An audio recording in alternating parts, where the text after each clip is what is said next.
राहुल जी वृंदावन से। पूज्य गुरुदेव, आपके चरणों में कोटि कोटि प्रणाम।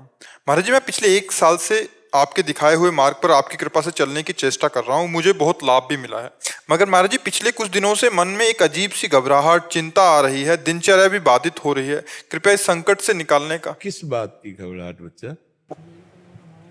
कोई दोष हो गया, कोई दोष हो गया। हाँ, ऐसा भी हो सकता है।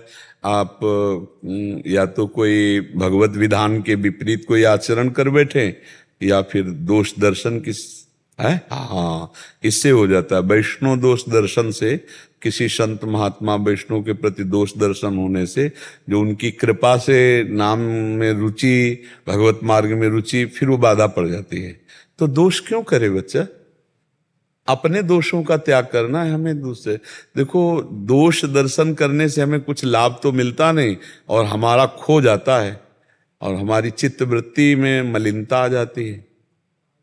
तो उसको काट देना चाहिए ना तुरंत। जैसे हमारे मन में आया कि ये बहुत ऐसा, तो हम तुरंत नहीं, इसमें इनमें भगवान भी विराजमान है, ये बाहरी लीला है, हम तो अंदर के श्री भगवान को प्रणाम, बच जाओगे। वो दोष आप पे लागू नहीं हो पाएगा।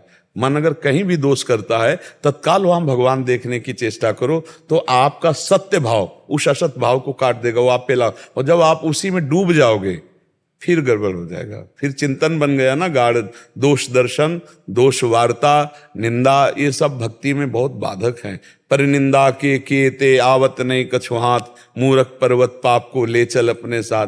अरे तेरे भावे जो करे भलो बुरो संसार, नारायण तू बैठ के अपनो भवन बुहार। काहे कि हम दूसरे की कूड़ा बटोरने की सोचे, हम अपने घर का पहले कूड़ा हटा लें, अपने हृदय को साफ कर लें। नहीं तो आज जो है, जब एकांत में होना, तो वृंदावन को माथा रख के प्रणाम करना और कहना, हे वृंदावन धाम, हे वृंदावन के व्यक्त अव्यक्त महापुरुषों, हमसे जो शारीरिक मानसिक वाचिक अपराध बना हो, जाने में या अनजाने में, सो मुझे क्षमा किया जाए। जब तक 2-4 बार ऐसा करना, अपने आप सही हो जाएगा। ठीक है। हाँ, और आगे से जब किसी पर दोष दर्शन हो तो तत्काल भगवत भाव कर लेना, तो बच जाओगे। वो दोष दर्शन आप पे लागू नहीं होगा। सौरभ जी। दादा गुरुदेव, आपके चरणों में कोटि कोटि प्रणाम। महाराज जी, इस शरीर की एक बड़ी बहन का अभी कुछ दिनों पहले कैंसर से देहांत हो गया। आपके बताए अनुसार मैंने रात को उनको श्री जी का चरणामृत, जमुना जल, वृंदावन की रज ये मुंह में डाल दिया था। 3-4 बार राधा वल्लभ श्री हरिवंश नाम भी कान में डाल दिया था, लेकिन उन्होंने सुना कि नहीं ये मुझे पता नहीं। पर उनका कल्याण इसलिए हो जाएगा कि उस वातावरण में जो भगवान नाम कीर्तन हुआ, उनकी अंतिम समय जो रज और यमुना जल का स्पर्श हुआ, उससे उनकी भगवत प्राप्ति हो जाएगी।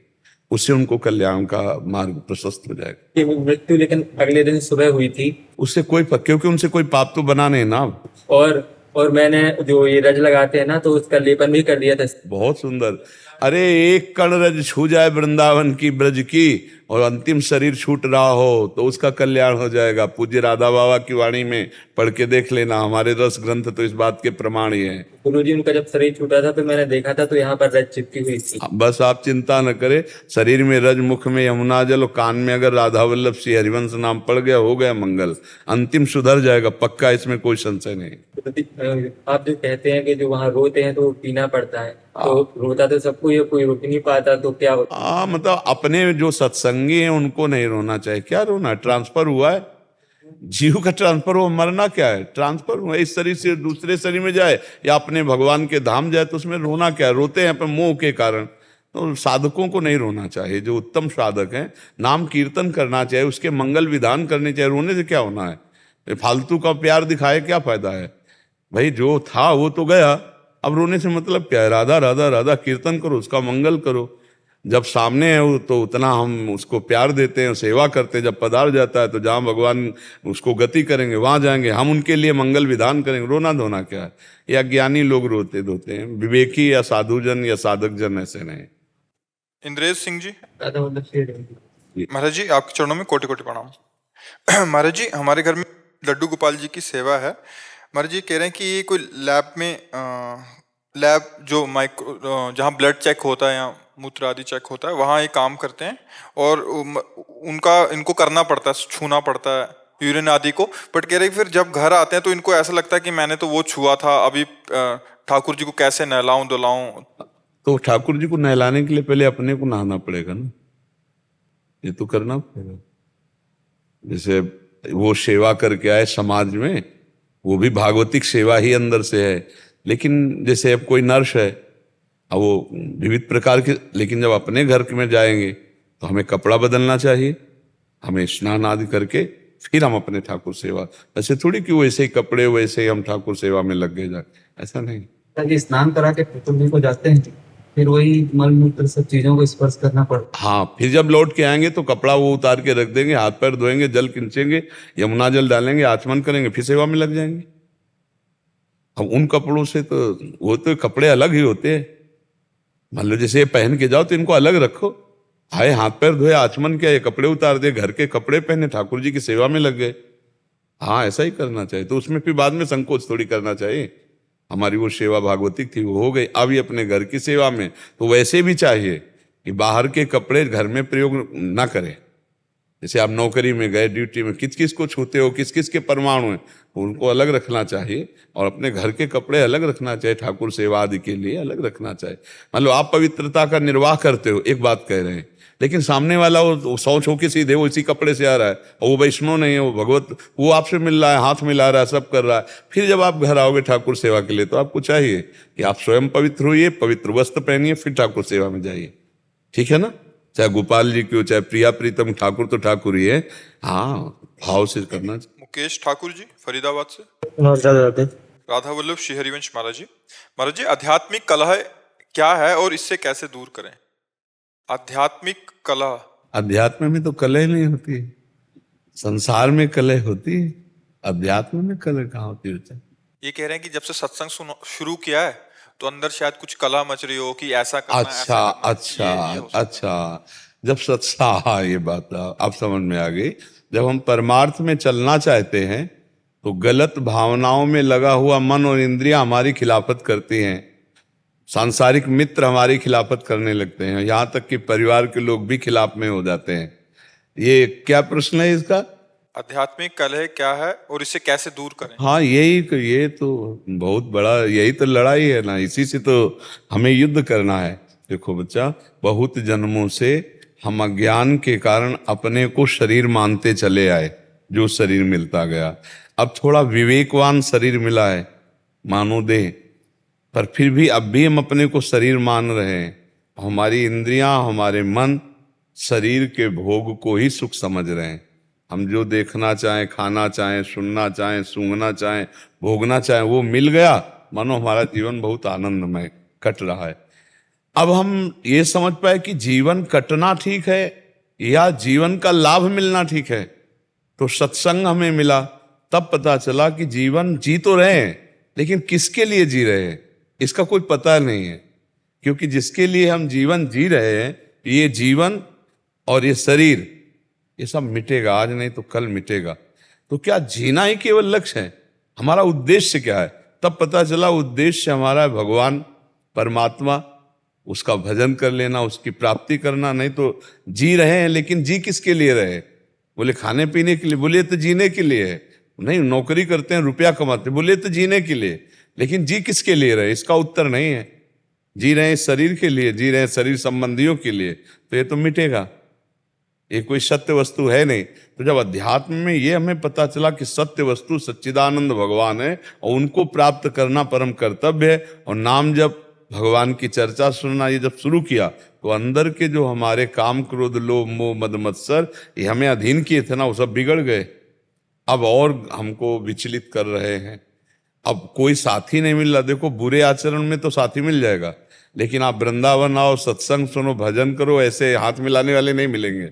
नहीं, शराब पीने के लिए, क्लब जाने के लिए, नशा करने के लिए, व्यभिचार करने के लिए आपको उपदेशक मिल जाएंगे, सहयोग मिल जाएंगे, लेकिन आप अच्छे आचरण करने वाले, भगवान के मार्ग में चलने वाले, समाज प्रिय बनो, तो कोई तुम्हें जल्दी प्यार नहीं करेगा। ये पक्की बात है। हो सकता है तुम्हारे घर वाले ही विरोध में हो जाए। अब नाम जप के द्वारा तुमको ये पक्का करना है, दृढ़ करना है कि मैं अब भगवान के मार्ग में समझ लिया सत्य मार्ग को, तो अब चलूंगा इसी में, चाहे प्राण निकल जाए, कोई साथ ना दे, तो फिर आप जीत जाओगे, फिर आप माया पर विजय प्राप्त कर लोगे। नहीं तो टूट जाओगे, क्योंकि मन ही साथ नहीं देगा ना। जो मन है, हम उस पर आसक्त हैं, वही साथ नहीं, वही जलन पैदा कर देगा। वही अशांति कर देगा। अगर रोज सत्संग सुनोगे और नाम जप करोगे तो इस लड़ाई से जीत जाओगे। नहीं, लड़ाई तो है ही, इसमें जीत जाओगे और उसमें हार जाओगे। लड़ाई तो हो ही रही है। जो भजन नहीं करते उनका मन शांत है क्या? उनकी ओवर थिंकिंग बंद हो गई क्या? आप विचार कर, उनका निगेटिव सोचना बंद हो गया क्या? वो तो जल ही रहे। भजन करोगे तो थोड़े दिन का है, जब तक गंदगी तुम्हारी भस्म नहीं होगी तब तक आग जलाएगी तुम्हें। बेमतलब का चिंतन आपके अंदर जलन पैदा कर, नाम जप करो, अभी जलन पैदा हो जाएगी। आप देखो, तो नाम से तो आनंद मिलता है, जलन क्यों होती है? क्योंकि अभी हमारा मन गंदा है, तो उसको ताप के द्वारा पवित्र किया जाता है। इस सोना को जब गर्म किया जाता है, कसौटी पर कसा जाता है, तो उसका जो दोष होता है वो नष्ट हो जाता है। ऐसे मन के दोष हैं विकार, षड विकार, काम क्रोध लोभ मोह मद मत्सर, ये जलेंगे। इसलिए इसको सहन करना पड़ेगा। सहत सहत बाढ़ भगत इगरे तन गुर हितगार। जो सहन कर गया सो महात्मा, जो टूट गया वो संसारी। तो सहन करना तो पड़े। ये युद्ध तो बच्चा पूरा महाभारत युद्ध से भी बढ़कर है, क्योंकि महाभारत युद्ध में तो कम से कम अक्षोणी सायोग थे। इधर कौरवों के पक्ष में 11 अक्षोणी, पांडवों के 7 अक्षोणी, और अपने साथ एक व्यक्ति भी नहीं है। तुम धर्म से चल रहे हो, तुम नाम जप कर रहे हो, भाई तुम्हारा जीवन धन्य। ऐसा तो कोई संत महात्मा ही कह दे तो कह दे, नहीं संसार में कोई मित्र तो है नहीं जो ऐसा सहयोग दे और ये कहेगा कि ये तो बेकार हो रहा है, अब हमारे लायक नहीं रहेगा, ऐसा संसार के लोग कहेंगे। बच्चा हिम्मत करके अच्छे मार्ग को तो जान ही रहे हो कि सत्य मार्ग है, तो सत्य मार्ग में चलो, ये धीरे धीरे सब शांत हो जाएंगे। बस नाम जप करते रहो, जितना नाम जप करोगे और सात्विक भोजन पाओ। देखो आज के सत्संग में था ना, हाँ, बाजार की चीजें बच्चा सात्विक नहीं है, ये गंदे भाव वाले, गंदे अपवित्र। कैसे जब बन के गरम गरम सामने आता तो तुम्हें लगता है बहुत अच्छा है, बनाने वाला नहाया था कि नहीं नहाया था, अपवित्र था कि पवित्र था, कहाँ हाथ छुआया था, कुछ पता नहीं है। शौचाचार का ज्ञान नहीं है, अपवित्र विचार। सब कोई थोड़ी शौच होने के बाद साबुन लगाता है और रज से हाथ धोता है, ऐसी पवित्रता है। तो अब अपवित्र बच्चा खान पान व्यवहार, तो उससे बुद्धि खराब होती है, स्वास्थ्य खराब होता है। भोजन सही करो।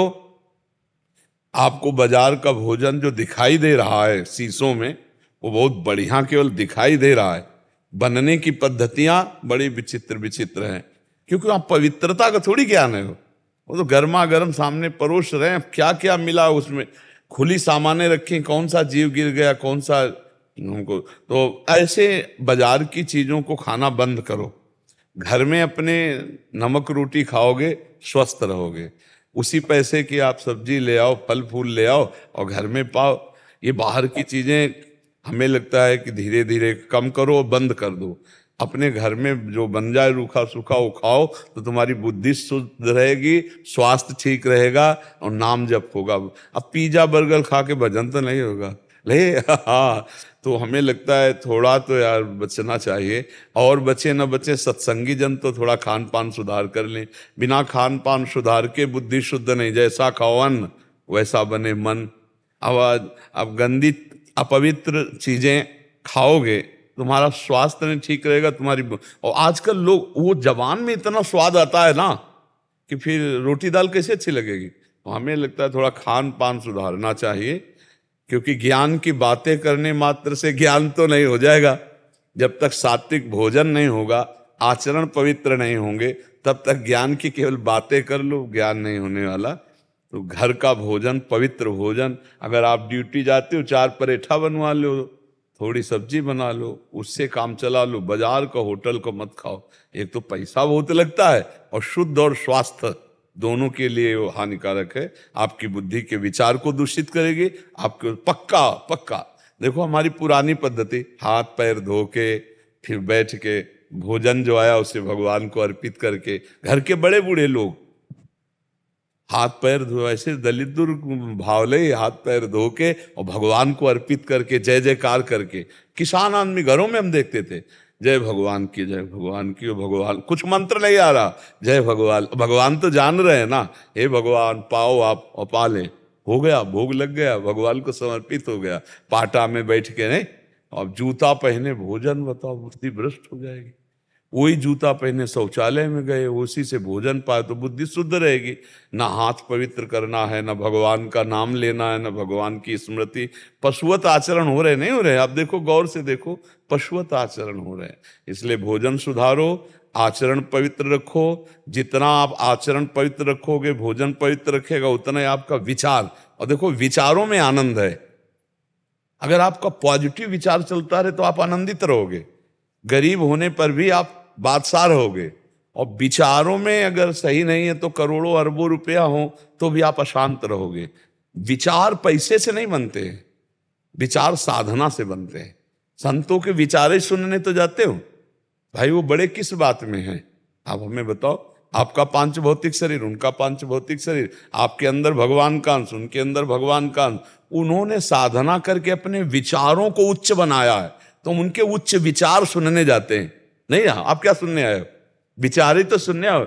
यार क्या बात है, महात्मा के विचार कितने शुद्ध हैं, कितने शुद्ध। तो आप विचार शुद्ध सुनने आए हो, तो अपने भी शुद्ध कर लो विचार। इतना भी अंतर नहीं, उसी परमात्मा के आप भी बच्चे हो, उसी परमात्मा का रचा हुआ शरीर। आप विचार को दूषित कर दिए असाधन करके, और वो साधना करके विचार, उच्च विचार, तो आप उन्हीं उच्च विचारों को ग्रहण करने, उच्च विचारों को सुनने आए हो। तो ये विचार शुद्ध तभी होंगे जब आहार शुद्ध होगा। देखो, थोड़ी तमाकू खाओ, उसका प्रभाव होता है ना, तो इतना अन्न खाते उसका प्रभाव नहीं होगा। वो गलत होगा तो विचार गलत आएंगे, वो सही होगा तो विचार सही आ जाएंगे। बहुत सावधानी की जरूरत है। पवित्र अन्न पाओ, आचरण पवित्र रखो, नाम जप करो, तो आपको इन विकारों से लड़ने की विचार शक्ति प्राप्त हो जाएगी, विवेक शक्ति प्राप्त हो जाएगी। विचारहीन मनुष्य फंस जाता है संसार में। ऐसे आचरण बने जेल चला गया, ऐसे आचरण बने मार दिया गया, ऐसे आचरण बने लड़ाई झगड़ा कलह अशांति हो जाती है। विचार शुद्ध रखो। साधना का फल है हमारे विचार पॉजिटिव हो, हमारे विचार शास्त्र के अनुकूल हो। श्री कृष्ण अनुकूलेन प्रतिकूलस्य विसर्जनम। प्रतिकूल हमारा विचार हम ही को नष्ट कर देगा। ये जो डिप्रेशन का आ जाता है ना, ये प्रतिकूल विचार है, कल्पनात्मक विचार है, बहुत सोच है। सोच सोच के दिमाग कूड़ा हो गया, सड़ गया, अब वो डिप्रेशन में पहुंच गए, भयभीत है, बेमतलब की कल्पनाएं चल रहे। विचार ही तो है ना। अगर यही विचार अच्छा हो गया तो आप बैठे बैठे आनंदित हो रहे हो। भगवान का चिंतन, भगवान की कृपा, दूसरों का हित, मंगल विचार, तो यही तो खास बात है। सत्संग में संतों के पास जो मिलता है वो केवल विचार मिलता है। उनके विचारों को हम अपने विचार में समाहित कर ले, अपने गंदे विचारों को छोड़ दें, तो बोले सत्संग से बड़ा लाभ मिला। सत्संग से लाभ क्या मिल रहा है? यही तो मिल रहा है ना। यही जीवन का सार है। वो आप बदलो, अपने जीवन को बदलो, अपने खान पान को बदलो, अपने आचरणों को बदलो, तभी आप भगवदानंद को प्राप्त हो। अंदर, अपने अंदर आनंद है, बाहर कहीं आनंद नहीं है, अंदर आनंद है। अगर आपके गोली लगा दी जाए, वो कहा जाए हर भोग भोगो और बताओ क्या आनंद है, तो आप नहीं बता पाओगे। पूछे क्यों? बोले कनपट्टी में लगाए तो चिंतन तो इसका बन रहा है। नहीं, अगर हमारा अंदर का चिंतन ना हो तो बाहर किसी भी भोग में सुख नहीं। आप बताओ, आप जब कोई सुख का स्वाद लेना चाहोगे तो आप एकांत होना चाहोगे, कोई बात ना करे, कोई छेड़े ना, चाहे वो भोजन का सुख क्यों ना हो, सुख तभी मिलेगा। अब आपको बात में फंसा ले और कोई दुखद घटना आपके प्रियजन की बताने लगे और आप भोजन पा रहे हो, आपको बिल्कुल पूछा जाए बाद में स्वाद कैसा है, तो आप नहीं बता पाओगे, क्योंकि आपका चिंतन बदल गया। अगर यही चिंतन सच्चिदानंद भगवान में है तो यहां से सुख प्रकट होता है। हर समय मस्त एकदम आनंद बने रहते। पास कुछ देखो, जो पहले संत महात्मा थे, न कुटिया है, न रुपया है, न कोई व्यवस्था है, लेकिन फिक्र नहीं है, कोई चिंता नहीं। चाह मिटी, चिंता मिटी, मनुआ बेपरवाह, और जिनको कछुल चाहिए वो शाहन के साथ। क्यों? क्योंकि अंदर विचार भगवदाकार है, भगवान में वो तृप्त हैं, भगवान के चिंतन में आनंदित है। ये कुछ नहीं है जो तुम लोग सोचते हो कि वो आनंद वाली वस्तुएं, उनके पास कुछ नहीं, सही मात्रा में खाने को भी नहीं मिलता, लेकिन वो आनंदित है। और तुम्हारे पास सब कुछ है, पत्नी है, पुत्र है, परिवार है, शरीर है, खान पान, जब जो चाहो खा सकते हो, तो तुम आनंदित क्यों नहीं हो? इसका मतलब वो विचार नहीं है तुम्हारे अंदर जो आनंद प्रदान करे। तो सद विचार, सद आहार, सद आचरण, इनमें आनंद की प्राप्ति होती है। समझ रहे हो बच्चा? महाराज जी जैसे जैसे हम यहाँ आते हैं, इधर आते हैं आपके पास, तो लोग बोलते हैं तू क्यों जाता है वहाँ, बाबा ये कुछ नहीं है, अपने घर रहे, माँ बाप के पास है बाबा। तो वही तो हम तुमको पहले कहा कि ऐसा कोई मित्र नहीं मिलेगा, परिवार के ही विरोधी हो जाएंगे, है नहीं? अच्छा आप ये बताओ, यहाँ आने से कोई गलत शिक्षा हुई क्या आज तक? कोई गलत? अच्छा दूसरी बात, यहाँ आने के लिए कोई फीस लगती है क्या? और सही सलाह मिलती है और बढ़िया भगवान की चर्चा मिलती है। तो अब अगर कोई गलत कहे, आप क्लब जाओ, आपको कोई गलत नहीं कहेगा। आप गंदे आचरणों की तरफ बढ़ो, आपको कोई नहीं गलत कहे। लेकिन आप अच्छे आचरण करना चाहते हो तो आपके घर वाले भी। एक तो नौजवान भाई आए थे, उन्होंने कहा हमारा मोबाइल तोड़ दिया हमारे माता पिता ने, वो वीडियो भी पड़ा था। तो धर्म में चलने के लिए तो फिर थोड़ा सा विरोध सहना पड़ेगा। तो अब सतमार्ग में चलने के लिए है, किसी का कहीं अमंगल नहीं हो सकता, अमंगल नहीं हो सकता। साधुते होए न कारज हानि। हाँ, अमंगल करने वाली चीज, अब जैसे शराब पी रहे हो तो शराब छुटवा दी गई, मांस नहीं खा सकते, पराई माता बहनों की तरफ गंदी दृष्टि, अधर्म का पैसा, घूस का पैसा, ये सब चीजें तो अब आ गए ना अपनी लाइन में। अब लाइन में आने का मतलब हो सकता है तुम साइकिल से चलो, पर तुम एक अच्छे आदमी बन गए, एक समाज सुधारक बन गए, एक मतलब जीवन अच्छा हो।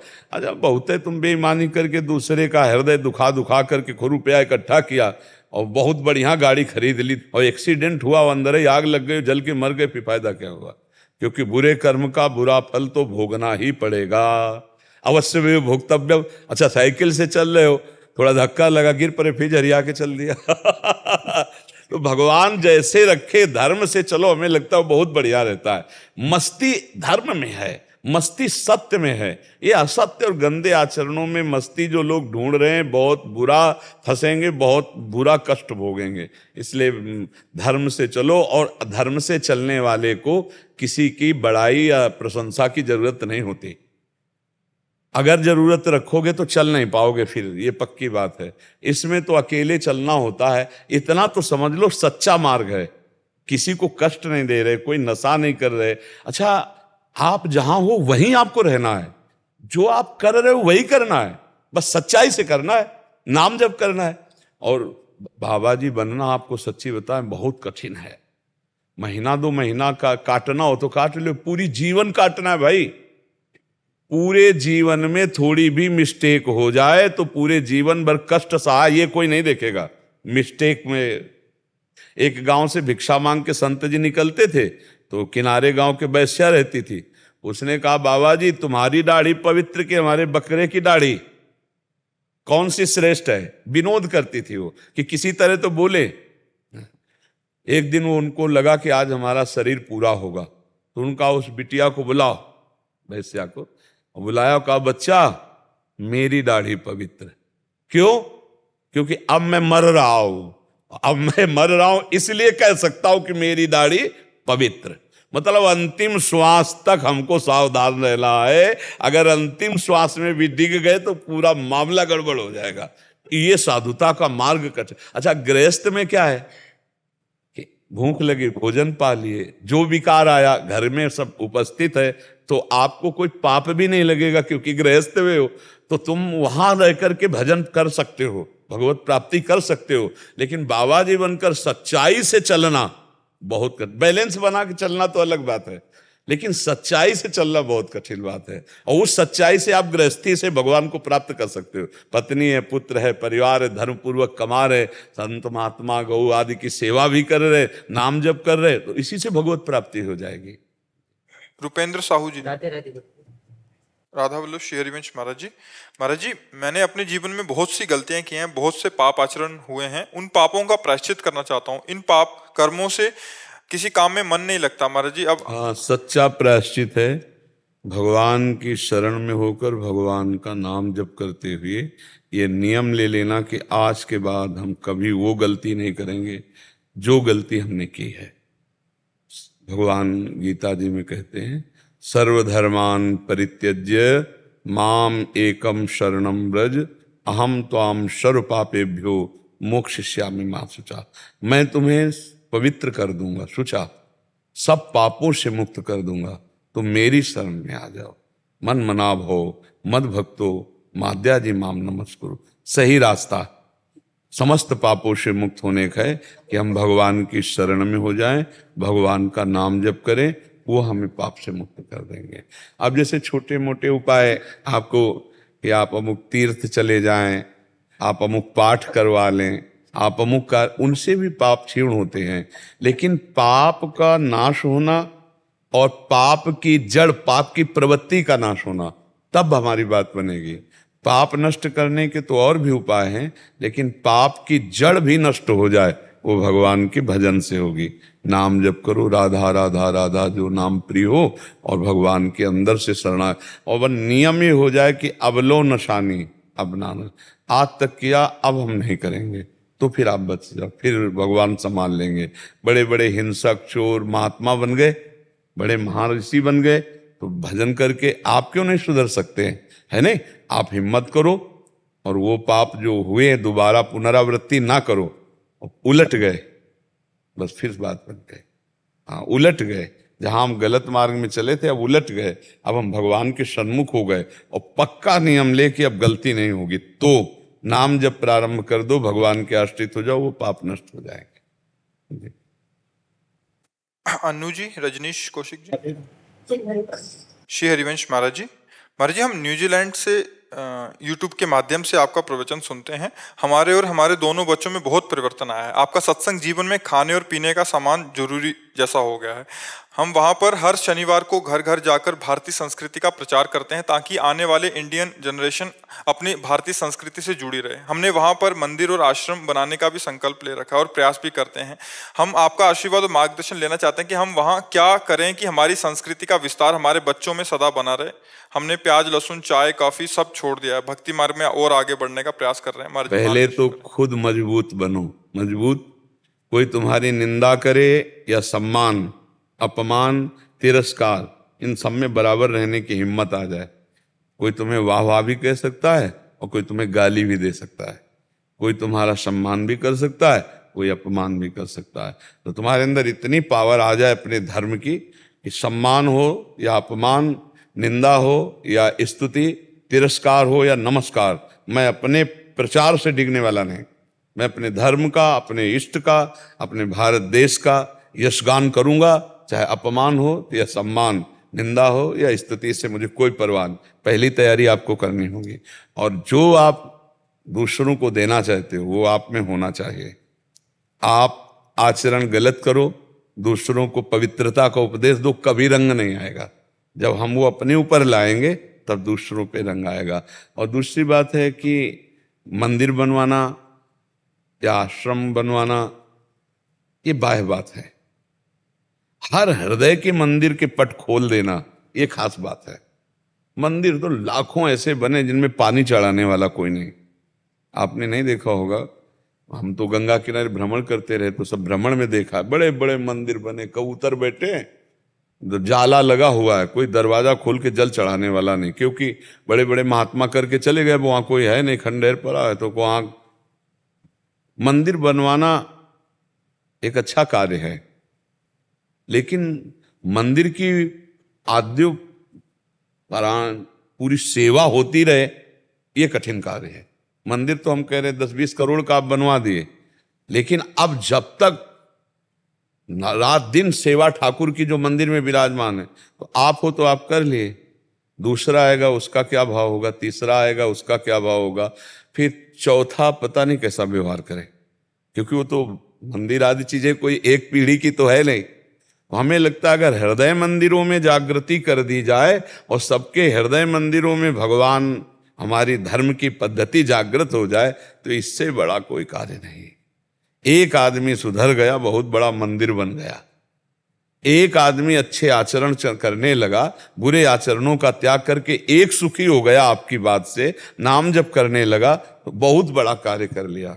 मंदिर बनवाने से भी बड़ा कार्य है ये भूले हुए हृदयों में भगवान की जागृति कर देना, ज्ञान जागृति कर देना, धर्म की, संयम की, पवित्रता की, आचरण की, ये बहुत बड़ी चीज है। इसीलिए हम बाह्य व्यवहार को ज्यादा महत्व नहीं देते, हम देते हैं आंतरिक व्यवहार का महत्व।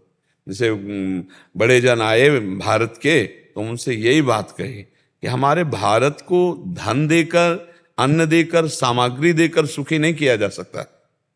उनकी बुद्धि को सुधारा जाए, उनकी बुद्धि में आध्यात्मिका, जब तक अध्यात्म नहीं, बुद्धि अगर आध्यात्मिक ही नहीं है तो बेविचारी बुद्धि, व्यसनी बुद्धि, हिंसक बुद्धि, आप चाहे जितना धन और सामग्री दे दो, इससे संतुष्ट होने वाली नहीं। तो ऐसे ही हम प्रचार का उद्देश्य जनमानस में भागवतिक भाव आ जाना सबसे बड़ा है। ज्यादा संकल्प उधर मत बनाओ कि हमें मंदिर बनवाना या हमें आश्रम बनवाना। संकल्प बनाओ कि प्रभु मुझे सामर्थ्य दो, मैं जनमानस पर, चाहे देसी हो चाहे विदेशी, हम सब जहां तक मेरी सामर्थ्य है, मैं उसे अच्छे मार्ग को, अच्छी बात को, भगवान आपके नाम को उसे दे सकूं, ऐसी मुझे सामर्थ्य दो। क्यों? ऐसा ठीक रहेगा ना? ये हाँ, इसी हम हर शनिवार जा रहे हैं बच्चों को पढ़ाने को। बिल्कुल ऐसा ही करो। और ये डोनेशन शब्द बहुत खतरनाक है, बहुत खतरनाक है, बहुत खतर। जो इसके चक्कर में पड़ गया, समेट लिया इसने, बहुत बड़ा विचित्र है ये जो डोनेशन शब्द है, दान पुण्य रुपया पैसा, बहुत खतरनाक है। स्वाभाविक भगवान तुम्हें दे दें कि भाई अब रुपया है तो आप बनवा लो मंदिर, लेकिन डोनेशन ले करके, मांग मूंग करके, मुझे लगता है कि है ना, हाँ वो अपने पास है तो हम छोटा बना लिया अपने पास है तो हम बड़ा बना दिया, और कुछ अर्थ जमा कर दिए मंदिर के नाम। अगर मंदिर बनावे तो अर्थव्यवस्था भी, कि उसी के पैसे से मंदिर में ठाकुर पूजा, मंदिर के ठाकुर बना दे, वो मंदिर बना दिया, ठाकुर बैठा दिया, पूजा की व्यवस्था नहीं की, तो फिर ठीक नहीं ना। हाँ, फिर वो अपराध बनता है। तो हमको तो लगता है जनमानस के हृदय मंदिर में भगवान का प्राकट्य हो जाए, सब भजन परायण हो, सब शांत हो, सब प्रसन्न हो, सब स्वस्थ हो, ये बहुत बढ़िया बात है। नहीं, हमें किसी से मांगना ना पड़े डोनेशन, और आश्रम या उसके लिए तो ठीक नहीं है। मांग करके फिर जो किया जाता है वो ज्यादा स्वादिष्ट नहीं होता। हाँ, अपनी कमाई से करे वो बढ़िया स्वादिष्ट। हमने डोनेशन का नहीं सोचा कुछ। हाँ बिल्कुल, तो उत्तम बात है, फिर उत्तम बात। हाँ, ऐसे विचारों का तो हम समर्थन कर सकते हैं, लेकिन डोनेशन लेकर हाँ हो। मंजू सिंगला जी लुधियाना से। ना चिंता हो ना बे हो, श्री राधा रानी की जय, मेरे गुरुदेव महाराज की जय। महाराज जी, जब भी हम किसी धार्मिक स्थान जैसे कि मंदिर, दुर्गा मंदिर या शिव मंदिर में जाते हैं, तो मुंह में से श्री राधा वल्लभ श्री हरिवंश राधा वल्लभ लाल की जय ही निकलता है। विशेषता जब शिव मंदिर में जाते हैं, हमसे भूलवश ये कोई पाप तो नहीं या गलती नहीं तो नहीं हो रही? नहीं, ऐसा नहीं। ये बहुत कृपा है आपके ऊपर श्री किशोरी जी की, जो आपके अंदर ऐसा भाव आया है।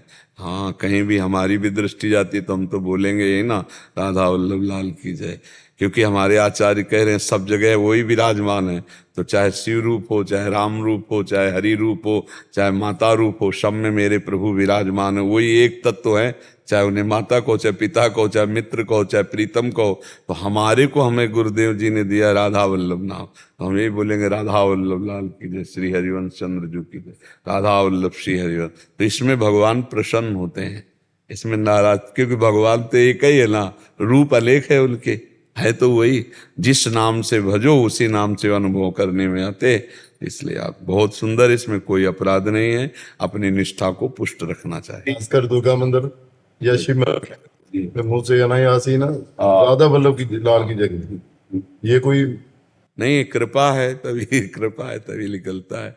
और जहाँ जुड़े हो, मान लो आपने जरा भाव किया है तो यहाँ वही चल रहा है तो वही आएगा। ब्लूटूथ सिस्टम जैसे होता है ना, वो अपना, तो जैसा आपका भाव होगा वैसे आप घसीट लोगे। तो आपके अंदर भाव आया तो राधा वल्लभ जी की कृपा हुई, तो बहुत सुंदर, इसमें कोई अपराध नहीं है, इसमें कोई दोष नहीं। एक राधा नाम का पाठ करते हुए ना आंखों से पानी बहने लगता है शिव धर्म। हाँ बड़े बड़े, हाँ बढ़िया है, पर इसे ज्यादा प्रकाशित मत करो, दूसरों को जनाओ मत, नहीं तो हो सकता है घाटा लग जाए। फिर जितना भक्ति का अनुभव होता जाए उसको छुपाता चला जाए। भक्ति छुपाने से बढ़ती है और छपाने से घट जाती है। अपने लोगों का मन कहता है कि हमारी भक्ति छप जाए, लोग जाने तो अच्छा है, तो लोग ही जान जाएंगे, हरि नहीं जान पाए। और अगर हरि को जानाना तो सर्वज्ञ, वो सब जानते, लोग ना जान पावे। और अंदर ही अंदर खूब भगवान से प्यार करो। आंसू आना तो भगवान की कृपा का फल है। गुलशन राम जी जुगांडा से। राधे राधे। राधे राधे महाराज जी, आपके चरणों में कोटि कोटि प्रणाम। महाराज जी, मन प्रभु श्री राम जी के चरणों में उतना व्याकुल क्यों नहीं रहता जितना हनुमान जी, भरत जी, तुलसीदास जी का रहा? कब होगा राम जी का दर्शन? क्या उनके दर्शन भी उनकी कृपा से चाहिए? देखो, पर उनकी जीवनी तो देखो ना, प्रभु के लिए कितना समर्पण है, कितना त्याग है। हम में उतना समर्पण नहीं है, उतना त्याग नहीं, नहीं तो हम भी वैसे ही रोने लगे, हम भी वैसे ही विकल हो जाए। अभी कोई है हमारा, प्रभु के सिवा कोई प्यारा है? वस्तु, व्यक्ति, स्थान खोज लीजिए। भरत जी महाराज ने जे ही सुना कि माता कैकेयी जी ने मेरे को राज्य और मेरे प्राण प्रीतम भगवान को 14 वर्ष का वनवास, तो जानते हो क्या कहा था? परम प्रिय माता जी को कहा था, पापिनी आज के बाद कभी तुझे मां नहीं कहूंगा और कभी तेरा मुख नहीं देखूंगा। मेरे प्राण प्रिय भगवान को 14 वर्ष का वनवास दे दिया, मुझे कलंकित कर दिया, आज के बाद कभी मान, और कभी भरत जी ने माने। और फिर देखो राम जी को वापस लाने के लिए गए, जब राम जी ने ये कह दिया कि जैसा भरत कहें, तो फिर कहा जे विधि प्रभु प्रसन्न मन होई, करुणा सागर कीजिए सोई, और कहा जीने का सहारा दे दे, तो भगवान ने पादुकाएं दे दी, सिंहासन पर विराज। आप कैसे रहे? चक्रवर्ती सम्राट के पुत्र हैं, पूरा राज्य उनके अधिकार में है, लेकिन कैसे रहे? आप जमीन खोद करके उसमें कुछ डाल करके आप कैसे रहे? भगवान के लिए सब भोगों का त्याग करके आयुष मांगकर पादुका से पूरा चक्रवर्ती सम्राट महाराज के राज्य को देखना, और आप कैसे अपना जीवन कठोरता पूर्वक, तो तब वो प्रेम। हनुमान जी, राम काज कीन्हे बिनु मोहि कहाँ विश्राम, हर समय भगवान के चरित्र सुनते हैं, भगवान का नाम जप करते हो, पूरा जीवन केवल भगवान के नाम है हनुमान जी। तो हमें चाहिए कि हमें ऐसे भाव रखने चाहिए कि इनकी चरण कृपा से यत किंचित नाम में प्रेम हमको भी हो जाए। हम भरत के समान तो प्रेम नहीं कर पाएंगे, हम हनुमान जी के समान तो सेवा नहीं कर पाएंगे, हम तुलसीदास जी के समान जो भगवान में समर्पण है वो चाहे तो कर सकते हैं, वो चाहे तो कृपा करें, प्रेम का किनका जागृत हो जाए, लेकिन हम ऐसा ही मांगे, हम उनके समान की भावना तो ना रखें कि हम तुलसीदास जी के समान, हनुमान जी के समान, भरत के समान प्रेमी हो जाए। हम ये प्रार्थना करें कि इन प्रेम समुद्र से एक बूंद हमको भी मिल जाए। भरत जी का प्रेम समुद्र है, उनका एक छींटा हमारे भी हृदय में आ जाए। हनुमान जी का सेवा व्रत है, तो एक छींटा हमारे अंदर सेवा व्रत का आ जाए। श्री तुलसीदास जी का लीला गुण गान करते हुए भगवान की ठसक में बने रहना, वो ठसक हमारे अंदर भी आ जाए। गोस्वामी जी की जो ठसक है ना, आज सत्संग में सुना था, कह रहे थे हमारी जीभ गल के गिर जाए जो मैं किसी और को मानूं, हमारी जीभ गल के, बस मेरे जो कुछ है सिया राम है, ये ठसक आ जाए। हनुमान जी सेवा, हर समय भगवान की सेवा के लिए लालायित। भरत जी प्रेम, मूर्तिमान प्रेम। अगर मूर्तिमान सेवा तो हनुमान जी, मूर्तिमान प्रेम भरत जी, और सेवा प्रेम सुमिरन लीला कथा सब कुछ श्री गोस्वामी तुलसीदास जी। अरे महाराज अपार समुद्र हैं गोस्वामी जी, तुलसीदास जी अपार समुद्र, ज्ञान के, वैराग्य के, भक्ति के, सेवा के, समर्पण के, जिधर देखो उधर सब पूर्णता है, क्योंकि पूर्ण भगवान जिसके हृदय में प्रकाशित हो गए तो सब पूर्णता आ जाती है। तो हमारा कोई और है, हमें कुछ और प्यारा लगता है, वो जो प्यारा लगता है, जो कुछ है वो समर्पित कर दो प्रभु के चरणों में, विकलता आ जाएगी। ये विकलता भगवान ने कहा है, सबकी ममता ताग बटोरी और मम पद मन ही बांध बर डोरी। यहाँ तक कि अपने देह की भी ममता न रह जाए, अपना सुख न रह जाए, हमारा सुख प्रभु हैं। जब ऐसा भाव आने लगेगा तब फिर लगेगा कि जो हमारे जीवन है, हमारे प्रभु आज तक देखा तो नहीं, अब कब देख पाऊंगा। और वो फिर जो विकलता शुरू होती है, हे नाथ मुझ अधम पर कब कृपा करो, फिर वो रोना, फिर वो तड़पना, फिर वो जीवन में जो आता है ना, वही प्रेम है, वही प्रेम। तो प्रेम तो आएगा ही, पर हमें लगता है हम बार बार भरत जी, हनुमान जी और गोस्वामी जी के चरणों में गिरकर प्रार्थना करें कि आपकी जूठन मिल जाए, आपका थोड़ा किनका, आपके समान प्रेम तो सामर्थ्य नहीं प्रभु, आपकी किनका मिल जाए, प्रेम का किनका मिल जाए। हनुमान जी के समान सिर्फ हनुमान जी हैं, भरत जी के समान सिर्फ भरत जी महाराज है, और गोस्वामी जी के समान सिर्फ गोस्वामी जी। ये सब अद्वितीय है, ये सब भगवत स्वरूप है। उनके समान हम, उनकी कृपा हो जाए तो कुछ दुर्लभ नहीं, बका हमारी सामर्थ्य तो नहीं कि उनके समान हो जाए। क्यों भाई, हनुमान जी के समान हो सकता है कोई? हनुमान जी के समान भरत जी के समान। भगवान श्री राम कह रहे सच्ची कहता हूं हनुमान, अगर भरत को सूचना नहीं मिली, केवल अवधि की बात जो रहे कि राम जी अमुक समय आएंगे, बस अगर सूचना नहीं मिली और विलंब हो गए तो भरत के प्राण चले जाएंगे। ऐसा भगवान से प्रेम है। और हनुमान जी महाराज देखो हर समय चरण लिए रहते हैं, सेवा में उनके समान, जिनके रोम रोम में सिया राम गूंज रहा है, जिनके हृदय मंदिर पर सिया राम विराज, उनकी समानता अश्रु प्रवाह करते, यत्र यत्र रघुनाथ कीर्तनम तत्र तत्र कृतमस्त कांजिलम वाष्पवारि परिपूर्ण लोचनम, जिनके नेत्र हर समय आंसुओं से भीगे रहते हैं, जो सेवा के लिए हर समय उत्साह, ये और साक्षात भगवान शंकर जी हैं। हनुमान जी महाराज साक्षात भगवान शंकर जी। हमें लगता है इन भगवत स्वरूपों की थोड़ी कृपा आ जाए कि भगवान से हमें प्रेम हो जाए, इनके समान हम कहाँ हो सकते हैं, हम तो अधम जीव हैं, ऐसा भाव करें और इन महापुरुषों का कृपा प्रसाद आ जाए, थोड़ा भगवत प्रेम प्रकाशित हो जाए। पर जो भगवत प्रेम प्रकाशित होने में बाधा है वो हमारा कोई और है। हम कहीं राजी हो रहे हैं, कोई भोग, कोई व्यक्ति, कोई वस्तु, कोई पद, कोई बल, चाहे धन हो, तो कुछ है जो हमें प्रभु से विलग किए हुए। अगर कुछ न रहे, सबकी ममता ताक बटोरी, तो अभी हृदय विकल हो जाए कि जो मेरे प्रीतम है, जो मेरे प्राण प्यारे, उनको मैंने देखा नहीं, क्या करूं, किसके पैर पड़ूं, कहाँ जाऊं, कैसे मिले, और वो विकल होकर रोने, उसी रोने में भगवान की प्राप्ति होती। रुदु सुस्वरम राजन कृष्ण दर्शन लालसा, तो करुणा निदान भगवान जब देखते कि मेरे बिना अब जी नहीं सकता, तो प्रकाशित हो जाते हैं, कहीं और थोड़ी, हृदय में। और हृदय में प्रकाशित हुए तो दृष्टि ही बदल गई, तो जड़ चेतन जग जीव जत सकल राम में जान, जिधर देखता है उधर सब प्रभु दिखाई देते हैं उसको। जी मनीष जी महाराष्ट्र से।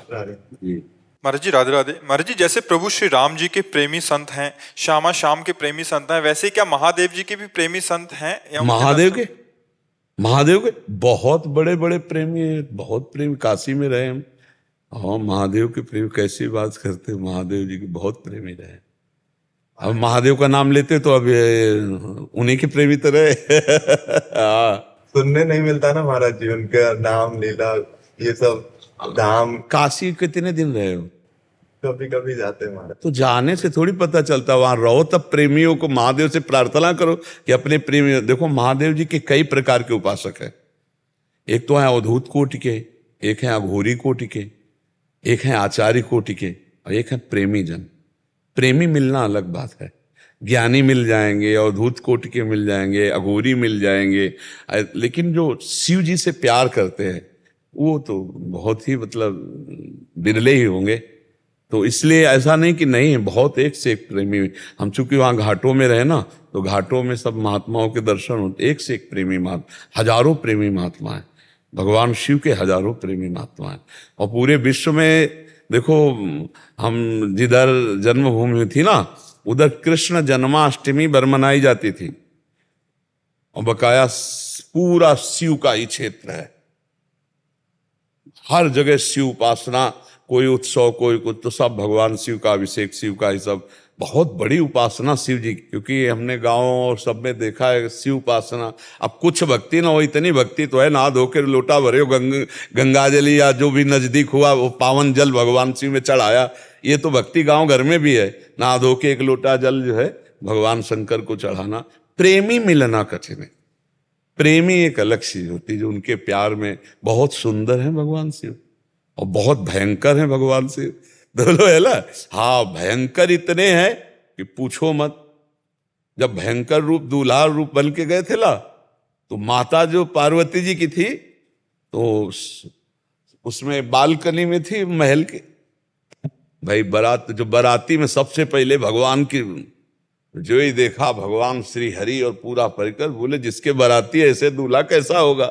फिर देवराज इंद्र पीछे, अरे फिर क्या कहना, बहुत सुंदर बाराती, ब्रह्मा जी वेद मूर्तिमान। अब आया जब दूल्हे का नंबर, और उनके साथ थे को मुखहीन विपुल मुख काहू, किसी के मुख ही नहीं है और किसी के बहुत से मुख हैं, और कोई मुंह से आवाज निकाल रहा है, जैसे वो अगिया बैताल जो है ना, वो ऐसे छोड़ रहे थे अपने, और भूत प्रेत नाच रहे थे। महाराज जटाजूट का श्रृंगार, गंगा जी मुंडों की माला, भयंकर सर्प और बभूत रमी हुई जटाओं का जो भी पार्वती की मैया ने देखा, बोले अपनी पुत्री को लेके पहाड़ से गिर के आत्महत्या कर लूंगी, ऐसे दूल्हा के साथ ले भरूंगी। मामला नारद जी के पास पहुंचा। नारद जी ने कहा कि हिमालय ने कहा सब चौपट हो गया। अरे भगवान शिव से कहो अपने रूप में आवे, ऐसा भयंकर रूप ब्याह के लिए धारण किया जाता है क्या? बोले मैना जो है बिगड़ गई, ब्याह कहा कि ब्याह होने, जीते जी ब्याह नहीं होने दूंगी, कहो थोड़ा अपनी लीला समेटे। तो भगवान ने जो रूप धारण किया, 16 वर्ष की अवस्था, हाथ में दर्पण, वो मुग्ध हो गई महिला। नारद जी ने कहा ये देखो शिव का रूप है, ऐसा गौर वर्ण, कर्पूर गौरम करुणा अवतारम, साक्षात करुणा बपू हैं भगवान शिव। बहुत लाडले हैं, बहुत प्यारे हैं, बहुत भयंकर है। हंसी हंसी में एक बार मैया पार्वती जी ने ऐसे नेत्र बंद कर दिए तो तीसरा खुल गया, पूरे हिमालय में आग लग गई। तो फिर एकदम तब उन्होंने कहा मजाक भी बहुत संभल के, बहुत भयंकर देवता भी है और बहुत करुणा में है और इतने सीधे हैं कि उनको भोले बाबा कहते हैं। भोले बाबा नहीं कहते, एकदम औढर दानी। और जब प्रसन्न हो जाए तो प्रेम लक्षणा भक्ति प्रदान करें। आज जो कुछ वो भगवान शिव की ही कृपा से है। और शिव शब्द सुनते ही, महादेव सुनते ही हृदय में एक लहर आती। प्रेम एक अलग चीज होती है। प्रेम में कभी बंटवारा नहीं होता है, प्रेम में बंटवारा नहीं होता, प्रेम एक को ही होता है। अब वही एक जब अपने, तो वो लीला है, दूसरा कोई नहीं, वही एक है, दूसरा नहीं। तो प्रेमी ढूंढना है तो शिव जी से प्रार्थना करना पड़ेगा कि आप अपने किसी प्रेमी से मिला दो, तो वो मिला देंगे। प्रेमी मिलना कठिन है, साधना करना, तपस्या करना, ज्ञान प्राप्त, वो प्रेमी मिलना, प्रेम शब्द, जैसे राम जी से प्रेम, कृष्ण जी से प्रेम, ऐसे शिव प्रेमी भी हैं, कट्टर एकदम अनन्य, नर्क स्वर्ग की कोई परवाह नहीं और उनसे प्यार करने वाले। हमने काशी में देखे एक से एक महापुरुष भगवान शिव की आराधना में तन्मय, संपूर्ण विषयों के त्यागी, बैरागी। काशी नगरी तो आनंद वन है भगवान शिव का, जैसे वृंदावन तो श्री प्रिया प्रीतम का, श्यामा श्याम का, ऐसे हो तो काशी नगरी आनंद वन है भगवान शिव का। राधा राधा राधा राधा राधा राधा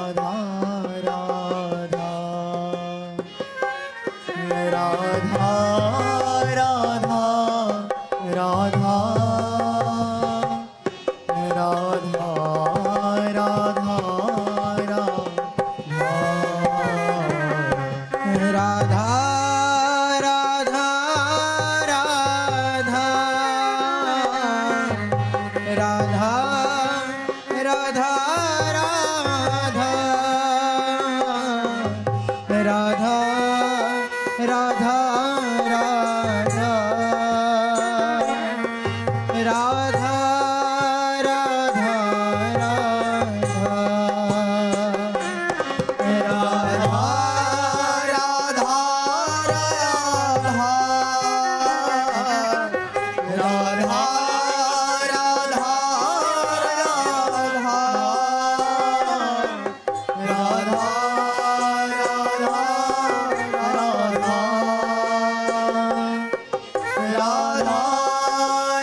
राधा